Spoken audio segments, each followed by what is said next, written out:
आप देख रहे हैं न्यूज तह तक, खबर आप तक। ना पक्ष न विपक्ष, केवल निष्पक्ष। अपने क्षेत्र की खबरों को सबसे पहले देखने के लिए चैनल को सब्सक्राइब करें। गंगा को दूषित करने वालों पर होगी कड़ी कार्रवाई, जल शक्ति मंत्री का ऐलान। बुलंदशहर 5 जून 2025। विश्व पर्यावरण दिवस के अवसर पर जनपद बुलंदशहर के नरौरा बसी गंगा घाट पर एक भव्य कार्यक्रम का आयोजन किया गया। इस विशेष कार्यक्रम की अध्यक्षता जल शक्ति मंत्री CR पाटिल ने की। कार्यक्रम का आयोजन भारत सरकार की महत्वाकांक्षी नमामि गंगे योजना के तहत किया गया, जिसका उद्देश्य गंगा नदी की सफाई, पुनरुद्धार और युवाओं को पर्यावरण संरक्षण में भागीदारी के लिए प्रेरित करना था। अपने संबोधन में मंत्री पाटिल ने कहा, हमारी संस्कृति में नदियों को मां का दर्जा प्राप्त है। गंगा का संरक्षण केवल सरकारी जिम्मेदारी नहीं, बल्कि हम सभी की सामूहिक श्रद्धा और दायित्व है। उन्होंने चेतावनी दी कि गंगा को प्रदूषित करने वालों पर कड़ी कार्रवाई की जाएगी। मंत्री ने गंगा में फैलते प्रदूषण को रोकने के लिए सामूहिक जन जागरूकता की आवश्यकता पर बल दिया। उन्होंने कहा कि सिंगल यूज प्लास्टिक पर पूर्ण प्रतिबंध, सीवेज ट्रीटमेंट प्लांट्स STPs की सक्रियता और फिल्टर किए गए पानी को ही गंगा में प्रवाहित करना आवश्यक है। उन्होंने कहा कि प्रदूषण के स्रोतों पर रोक लगाकर ही गंगा को वास्तव में स्वच्छ बनाया जा सकता है।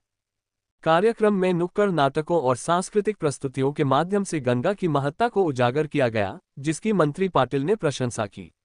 उन्होंने कहा कि इन प्रयासों से समाज में एक सकारात्मक संदेश फैलता है। उन्होंने गंगा प्रहरियों से बातचीत का अनुभव साझा करते हुए बताया कि ये प्रहरी न केवल स्वयं सफाई करते हैं, बल्कि अन्य लोगों को भी जागरूक करते हैं। कार्यक्रम में एक प्राकृतिक खेती कार्यशाला भी आयोजित की गई, जिसमें रासायनिक खादों से मुक्त खेती, मिट्टी की गुणवत्ता और जलवायु परिवर्तन से निपटने पर विशेषज्ञों ने अपने विचार रखे। नवाचार करने वाले किसानों ने अपने अनुभव साझा किए। यह आयोजन प्रधानमंत्री नरेंद्र मोदी के किसानों की आय दोगुनी करने के संकल्प को आगे बढ़ाने की दिशा में एक अहम कदम रहा। गंगा की स्वच्छता की निगरानी के लिए ड्रोन उड़ाने की शुरुआत की गई, जिससे गंगा में प्रदूषण के स्तर पर निगरानी रखी जाएगी।